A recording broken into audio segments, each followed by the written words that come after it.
Bueno, desde finales de febrero, específicamente el 24 de febrero, pues la situación en Europa se ha complicado. Se ha complicado por la invasión de Rusia a Ucrania. Vladimir Putin decidió invadir y eso generó inmediatamente un aumento de precios, de los combustibles y de los alimentos, no solamente por la disrupción de la cadena de suministro proveniente desde Ucrania y desde Rusia, sino también por las sanciones que le impusieron a Rusia, que ha hecho que entonces pues no haya el típico flujo comercial que aseguraba unos niveles de precios muchísimo más bajos que lo que tenemos hoy día.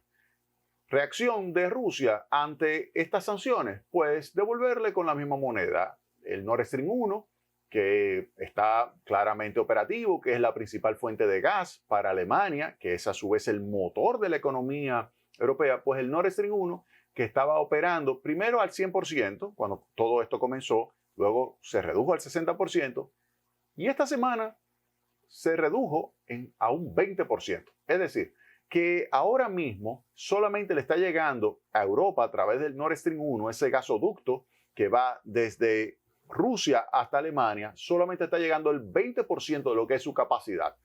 El efecto inmediato de esto, ahí se ve. Miren, estoy tomando prestado esta gráfica del Financial Times. Fíjense cómo el precio en 2 días de esta semana subió el precio del gas natural en un 30%, colocándose el contrato a futuro para entrega el mes que viene en 210 euros por megavatio hora. Eso es 10 veces, oigan bien, 10 veces el precio promedio del 2010 al 2020. Oigan bien lo que estoy diciendo. El precio promedio que se había registrado en el periodo 2010-2020 era de una décima parte de lo que ahora mismo se está pagando, 210 euros. Antes era 21 euros por megavatio. ¿Qué significa eso? Que el precio de la electricidad era bajísimo, bajísimo. Ahora es 10 veces más caro. Implicaciones que tiene esto. Primero, hay una amenaza de desabastecimiento porque el principal suplidor de gas natural en Europa es definitivamente Rusia. Pero pudiera ser que hacia final de año Rusia diga no hay más gas para Europa en medio del invierno. Oigan bien, en medio del invierno que Rusia le diga no hay gas para ustedes. Primer elemento. El otro elemento es que entonces la reacción de los europeos es decir, bueno, vamos a hacer lo siguiente. Vamos a tomar medidas para reducir el consumo. ¿Qué medidas pueden tomar? Bueno, reducción de consumo en los hogares, reducción del consumo de las empresas, reducción del consumo en diferentes entidades públicas para de esa forma reducirlo en alrededor del 15%. Esa medida se tomó esta semana. Obviamente que eso le mandó un mensaje a todos los europeos como si fueran iguales y algunos dicen, miren, pero yo no tengo problemas en seguir abasteciéndome porque es que yo tengo la infraestructura para poder abastecerme de gas natural licuado.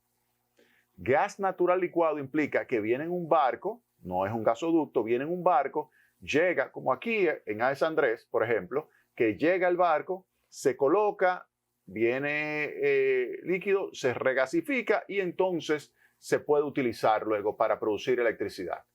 República Dominicana tiene una infraestructura que es la que necesitan ahora mismo en Europa. De esas que tiene AES Andrés, España tiene 6.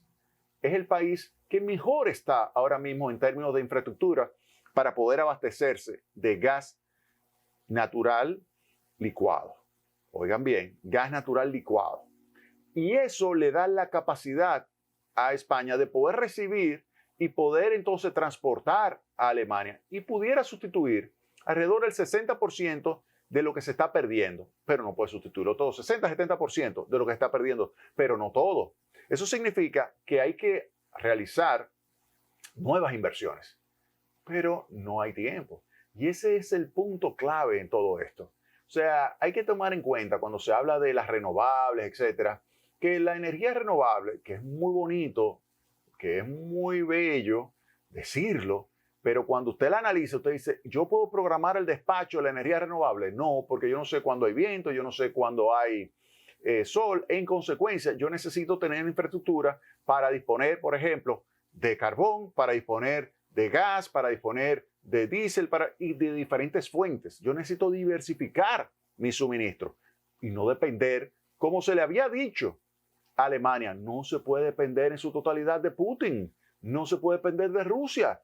Pues se dependió y ahí está. Fíjense el precio, miren el precio cómo está. Ya llegó a niveles, fíjense ahí, niveles parecidos a justamente, fíjense que aquí fue la invasión. Fíjense ese brinco que se registró en los precios del gas natural en términos de precios por megavatio en euro. Fíjense cómo aquí está superando los 200 euros por megavatio hora y fíjense nuevamente, después de haberse reducido en los meses de abril, mayo, junio, se había reducido alrededor de 80, que todavía está muy por encima de los 21, 22 euros que tenía como promedio 2010-2020.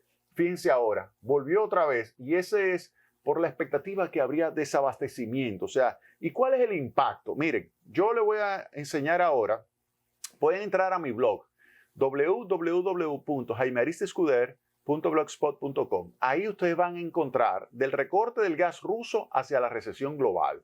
Van a entrar y van a encontrar entonces aquí esto es un resumen de varios estudios del Fondo Monetario Internacional donde se verifica cuál sería el impacto sobre los países europeos del desabastecimiento del gas ruso. Es decir, si se recorta hasta cero el gas natural ruso, ¿qué va a suceder con Hungría, la República Checa y la República Eslovaca? Una pérdida de 4% del PIB.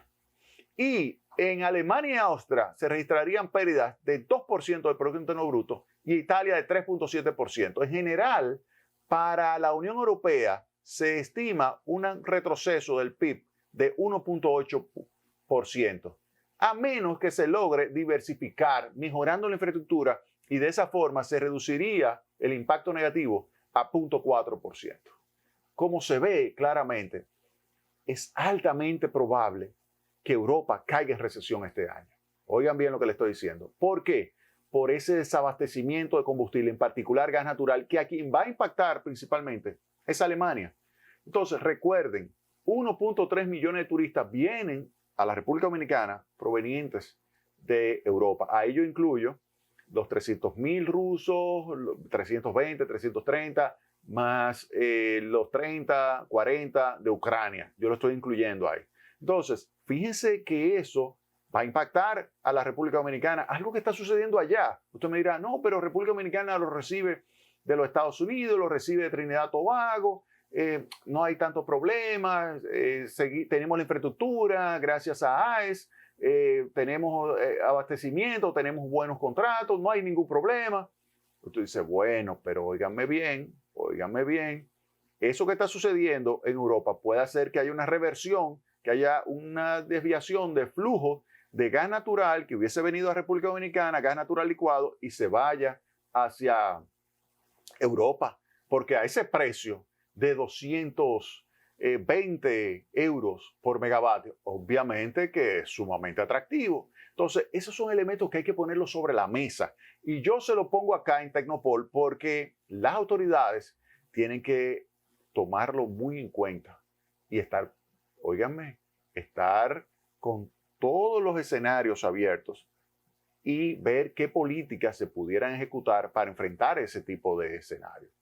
Una eventualidad que pueda ser, ¿saben qué? No le vamos a mandar todo el gas natural licuado a República Dominicana que se había acordado, porque una parte se va a ir hacia Europa, porque no podemos dejar que Alemania se congele. No podemos dejar que Alemania se congele, dirían los norteamericanos, por ejemplo. Y gas natural que se había previsto para República Dominicana lo desvíen. No solo digo República Dominicana, lo digo porque es el que nos interesa, pero puede ser para otros países de la región. Y que lo envíen para Europa. Y eso genera entonces desabastecimiento en el país y que tengamos que sustituir gas natural por diésel, por ejemplo, para producir electricidad. Entonces, todo eso tenemos que estar preparados. Óigame bien, todos esos elementos tenemos que estar preparados. Entonces, esto se lo estoy diciendo porque le va a ser duro. Va a ser duro. ¿Qué sería lo ideal? Que termine la guerra. Lo ideal es que termine la guerra lo antes posible. Y esa guerra solo va a terminar en una negociación. Oigan bien, nadie va a ganar. Con una guerra convencional nadie va a ganar. Nadie va a ganar. Nadie va a ganar. Entonces, ¿eso qué significa? Que se requiere obligatoriamente sentarse.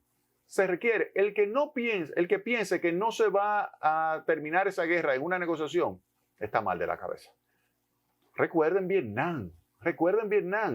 Al final hubo que sentarse a negociar. Se negoció en París lo que fue un acuerdo de paz, donde Estados Unidos sale. Vietnam hoy es socio de los Estados Unidos y ha crecido muchísimo, gracias a eso. Entonces, eso es algo que hay que tomarlo muy en cuenta. Como lo óptimo sería que termine la guerra, vamos a negociar. Entonces, ese es mi consejo a esas autoridades que gracias al Internet pueden estar viendo Tecnopol. Vámonos a la pausa y retornamos en breve con más Tecnopol.